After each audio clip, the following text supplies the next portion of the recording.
Hey, what's up YouTube? My name is Evan, and today I'm going to show you guys something. I'm going to show you these speakers right here. These are called Savi. These are the 8-inch models, and I'm kind of going to open them up and see what they're like. I actually got these speakers basically for $3 because I had some eBay cards that I got because of the points that I accumulated on my credit card, and I was able to get an eBay card, and I got these online for basically $3. So they were essentially free for me. Right off the bat, you can tell that this is actually a model. This speaker right here is one that a lot of companies use. Gemini has the same sort of plastic injection molding. These are passive, by the way. You have your input, output, for your cables here, for your nitrate cables. But if you notice, a lot of companies use this same molding. Marathon, I know, uses that molding, and Gemini uses this molding. But today, I'm going to show you the outside first. You have your basic 8-inch grill. One thing that kind of worries me about this speaker here is that it doesn't have a cover for the tweeter. Like most speakers will have like a little dome right here that'll cover up the tweeter, from any sort of dust and that kind of stuff. It does look like this has a compression tweeter, which is nice. So, but yeah, I'm gonna get in here. I'm gonna look around, see what this thing looks like on the inside. Now, the first thing that you notice is that for this speaker right here, you have a foam. You have a foam suspension on the outside here. A lot of companies will use foam suspension if they want more sensitivity out of a speaker, and that's not a bad thing. The only thing with foam is that it tends to deteriorate faster than your waffle suspension around the outside, so that it tends to deteriorate a little faster. But if you're using them in the proper proportions, you should probably be fine.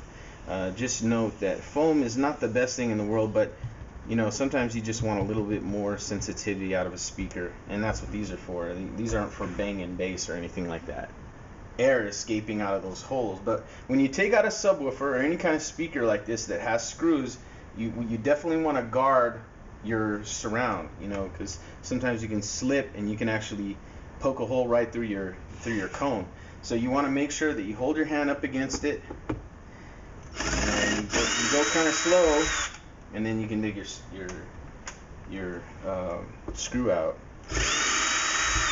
So always be guarding your foam surround or your cone from slippage, because I did that once when I was in high school, and I never did that again after that.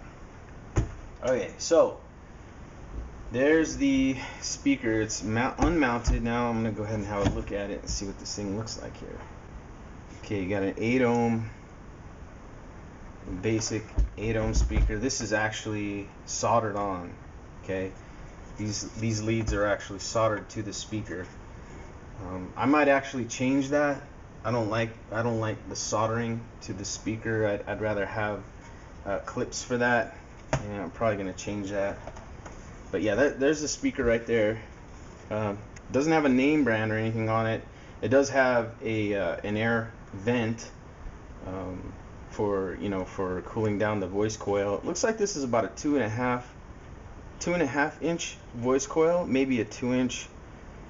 Seems like a decent woofer. There's nothing really wrong with it. I don't hear any brushing or anything like that, which is important. I'm gonna go ahead and alright guys, so as you can see, the speaker is now clear from the speaker housing. The woofer is now clear from the speaker housing.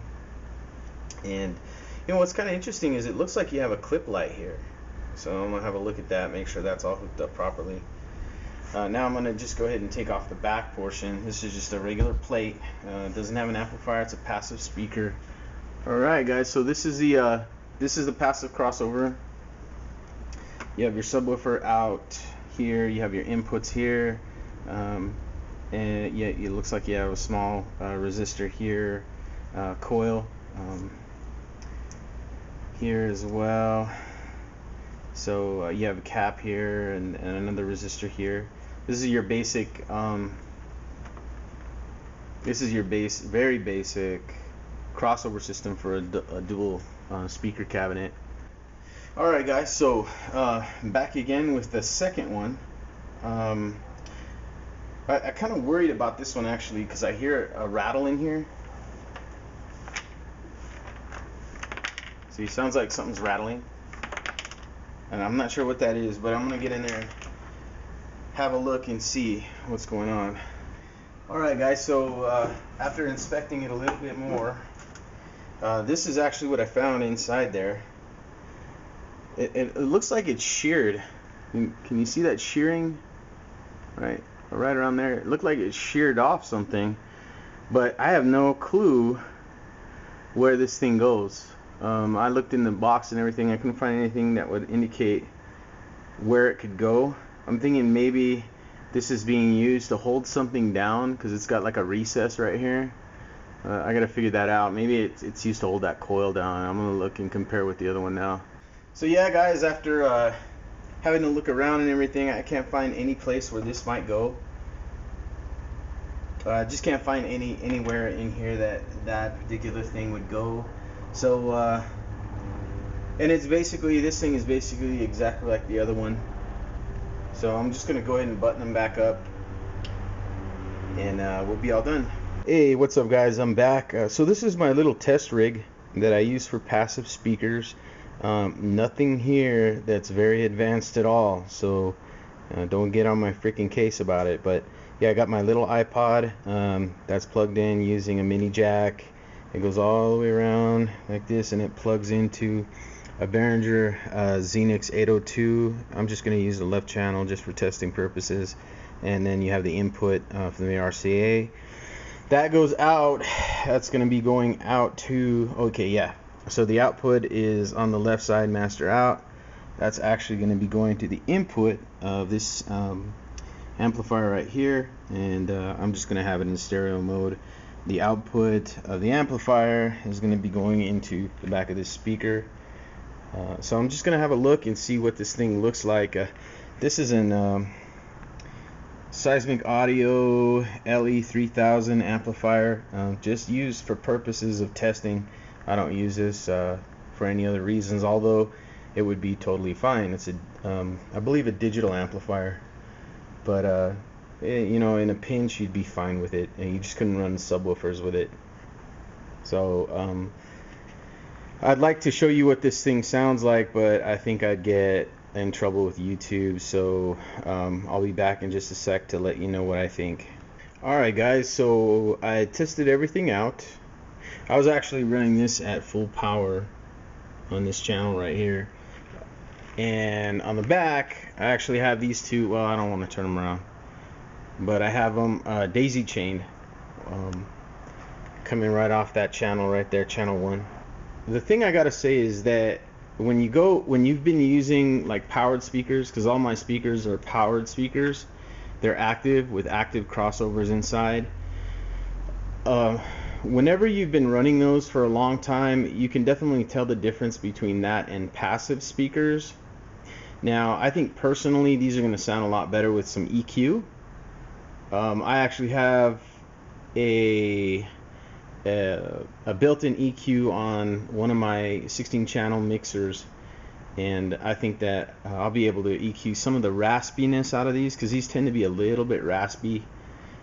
The bass seems to be pretty decent actually coming out of these speakers.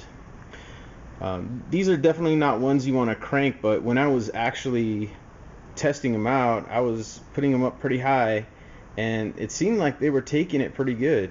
Like they weren't cutting out, they weren't, the amplifier wasn't clipping. So pretty impressed with how these have turned out, considering the amount that I paid for them. The only thing that really bugs me is the fact that these are not covered. Those tweeters are not covered. And yeah, these are definitely compression drivers. They're not the piezo drivers. They're basic though. They're very, very simple, very basic speakers. But what can you expect? I mean, I bought these for $3, so I'm not going to turn something like that down.